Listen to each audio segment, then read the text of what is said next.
काही प्रायव्हेट आहे, काही काही गव्हर्नमेंट नाही.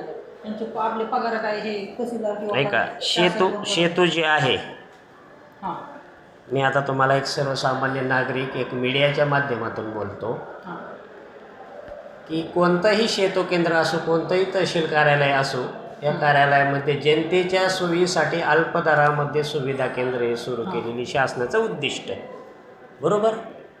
परंतु त्यावरती नियंत्रण हे नायब तहसीलदार यांचं असतं आणि आहे. परंतु 3 कागद म्हणजे 3 फॉर्मचे जर 30 रुपये म्हणजे हे पटण्यायोग्यही नाही, शासनाच्या निदर्शनास आणून देण्यायोग्य बाब आहे. दुसरी गोष्ट, आपण म्हणता प्रतिज्ञापत्राला किती रुपये लागतात सर?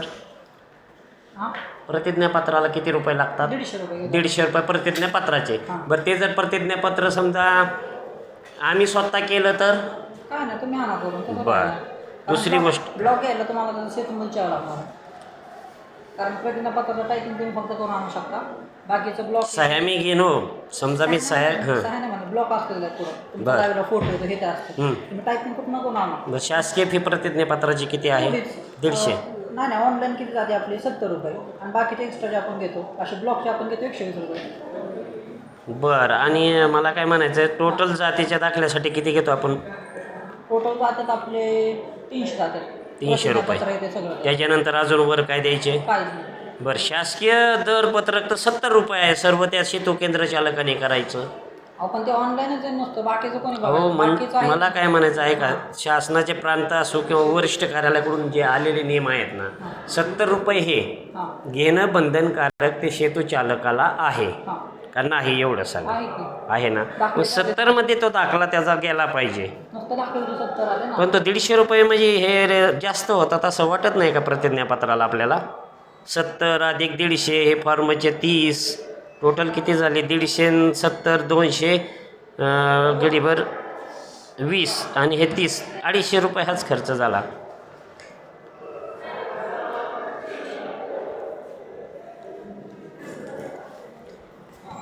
हे पहा, आज आपण दौंड तहसील कार्यालय येथे आहोत. आपला जन आवाज क्राईम न्यूजच्या माध्यमातून हे पहा, निवासी नायब तहसीलदार कक्ष या ठिकाणी जातीच्या दाखल्यासाठी सर्वसामान्याला फॉर्म 30 रुपयाचा खरेदी करावा लागतो. प्रथम 150 रुपयाचा ॲफिड्यूट आहे आणि तदनंतर असा टोटल शासकीय खर्च 300 रुपये येतो. शासकीय खर्च जातीचा दाखला काढायला. मग शासनाचं 70 रुपये हे दरपत्रक फक्त नावासाठीच आहे की काय, हा प्रश्न सर्वसामान्यांना पडतो. आता याबाबत आपण तहसीलदार, नायब तहसीलदार हे सर्वसामान्यांच्या हितार्थ काय दखल घेतात ते पाहूया.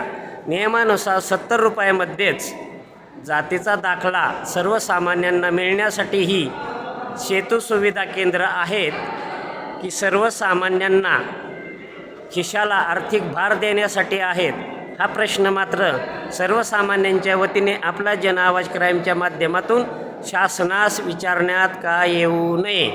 आता आपण नायब तहसीलदार यांच्याकडे जात आहोत.